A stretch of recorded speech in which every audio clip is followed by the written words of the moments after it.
It's exciting to get you into the room as well. Tell me, are you happy with the way the exhibition looks? Very happy. Yeah, it's great. It was probably the best my work's ever looked, actually. Oh, fantastic. Tell me a little bit about your work. I mean, I'm aware of the Michael Jackson and the Tehran riots. I know a little bit about that story, and the way you working with contemporary media. And talk to me a little bit broadly about your work and your approaches. Well, everything that is put down on the paper comes from what's happening in the world. So on any given day there could be Mahmoud Ahmadinejad and in a photograph with Bashar al-Assad, which is the picture behind me, and there's the Ayatollah Khomeini from 10 years ago, and then another picture will be the Colombian president with the sunglasses on in this picture. So it's really easy for me to identify them from the time I did them. Some of them are 10 years old. So it's mostly concerning geopolitics in the world, and environment. I'm just looking at one picture over there, an airline pilot, and there's Barack Obama.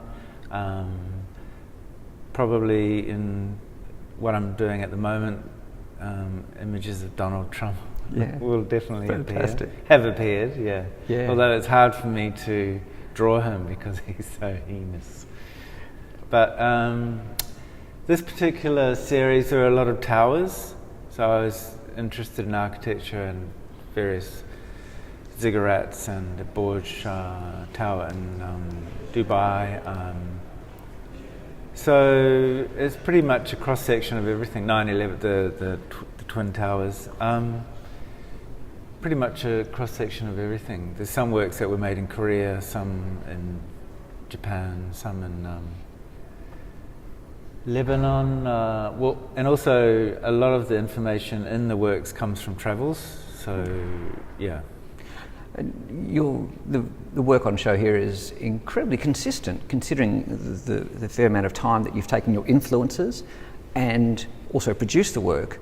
How long has this particular style of fairly graphic and works on paper, how long have you been working in this particular style? Well, I think I had a trip to Lebanon in 2004. And it was after that trip that I came back and my work changed. Actually, I was first there in 1999, and then in 2004, I met some pretty interesting people there, and I mean, it was a life. I guess, a career-changing trip, like a 3-month residency in Beirut. And from then on, I saw the world through a different lens. And so when I came back, I became more interested in what was happening around the world. Instead of before that, I would make work about what was in my head. So it switched from in my head to what's happening in the world, but then what's happening in the world, but also filtered through my head. Oh, look, there's a long tradition, of course, of going overseas, and you've done your training and then exploring, and I think it's almost a rite of passage for every Australian artist to have gone over and taken influences and as you have done, returned and brought them into a fairly consistent vision. And specifically working on paper. Is that driven by the medium of the inks and things you use, or?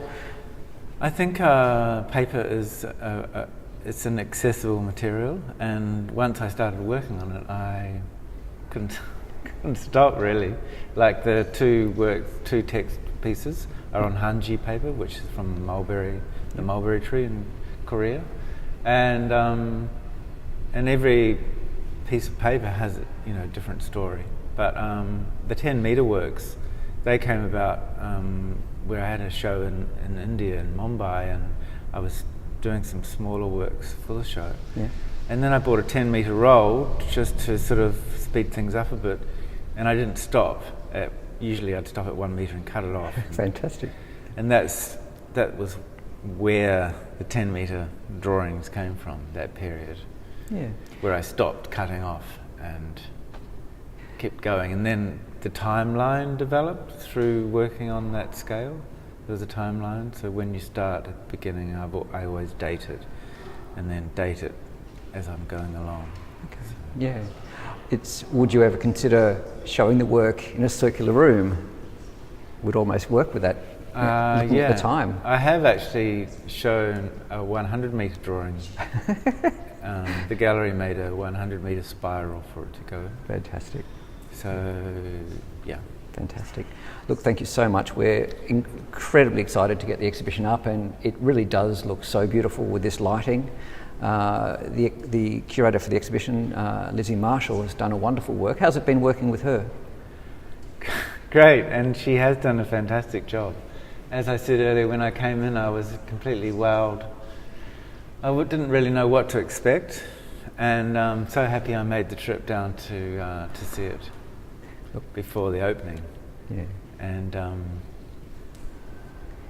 yeah. Look, thank you so much. We're looking forward to the opening, and thank you so much for your work today. You're welcome. Cheers.